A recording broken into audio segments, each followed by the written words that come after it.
বন্ধুরা, প্রথমেই আপনাদের জানিয়ে দিই, এটা কোনো রাজনৈতিক পোস্ট না। কেননা ঘটনার পরিপ্রেক্ষিত দেখে আপনাদের একসময় মনে হতেই পারে যে এটা কোনো রাজনৈতিক পোস্ট।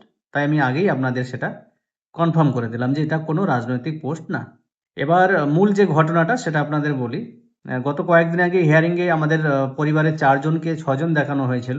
তো সেই নিয়ে কেন্দ্র সরকারের দলকে সাপোর্ট করেন এরকম এক দাদাকে জিজ্ঞেস করলাম যে, পরিবারে আমরা ভাই-বোন ৪ জন, কিন্তু আমাদেরকে ৬ জন বা তার বেশি ম্যাপিং দেখিয়ে হিয়ারিং এ নোটিশ ধরানো হলো। তো এতে তুমি কি বলবে? তখন ওই দাদা বললেন যে, এটা সমস্তটা রাজ্য সরকারের কারচুপি। রাজ্য সরকার ইচ্ছে করে ভুয়ো ভোটার তোমাদের পরিবারের কাউকে দিয়ে লিংকেজ করিয়েছে বা করিয়ে রেখেছে। সেইজন্য সেটা ৬ বা ৬ প্লাস হয়ে গেছে, তাই তোমাদের নোটিশ করা হয়েছে। সেম জিনিসটা আমি রাজ্য সরকারের দলকে সাপোর্ট করে এমন এক দাদাকে জিজ্ঞেস করলাম যে, আমাদের পরিবারে ৪ জন ছিল, কিন্তু ম্যাপিং এ দেখছি ৬ জনের বেশি হয়ে গেছে।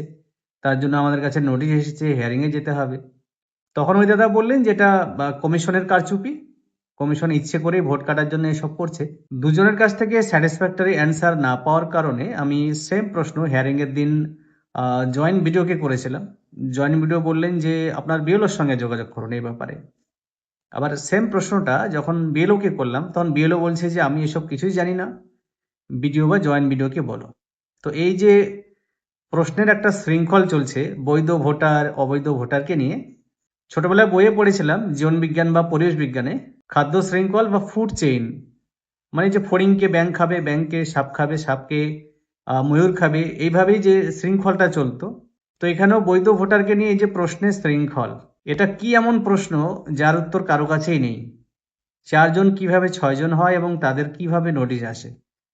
তো অনেকেই দেখছি এই বিষয়টা নিয়ে আরটিআই করছে, রাইট টু ইনফরমেশন, অর্থাৎ জানার যে অধিকারের যে আইন রয়েছে, সেই নিয়ে আরটিআই করছে কমিশনের কাছে। তো তাদের কাছে এখনো কোনো অ্যান্সার আসেনি। দেখা যাক তাদের কাছে যদি সঠিক অ্যান্সার আসে বা কমিশন দিতে পারে যে ৪ কিভাবে ৬ হচ্ছে, তাহলে অবশ্যই আমিও একটা আরটিআই করার চেষ্টা করব। আর এ বিষয়ে আপনাদের কি মতামত, আপনারা অবশ্যই কমেন্ট করে জানাবেন। কে কোথা থেকে দেখছেন, আপনাদের এলাকায় এরকম হয়েছে কিনা, হলেও কতজনের হয়েছে একটু কমেন্ট করে জানাবেন।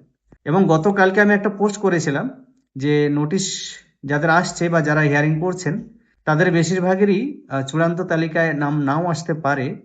এটা কেন বলেছি, অনেকেই আমাকে ভুল বুঝেছেন এবং তার জন্য অনেক আজে বাজে মন্তব্য করেছেন। তাতে আমার কোনো খারাপ লাগেনি, কারণ অনেকেই মূল বিষয়টা জানেন না, তাই কমেন্টটি করেছেন।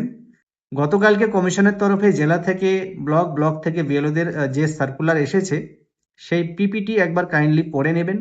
তারপর সেই পোস্টের কমেন্ট বক্সে এসে কমেন্ট করার চেষ্টা করবেন। তাহলে আশা করি আমাকে আর ভুল বুঝবেন না। সামাজিক মাধ্যমে অনেকেই সেই পিপিটি শেয়ার করেছেন। আমি এই নির্দিষ্ট ভিডিওতে সেটা আর শেয়ার করছি না। আপনারা কাইন্ডলি নিজেদের চেষ্টায় একবার সেটা দেখে নিয়ে আমার কমেন্ট বক্সে এসে কমেন্ট করবেন।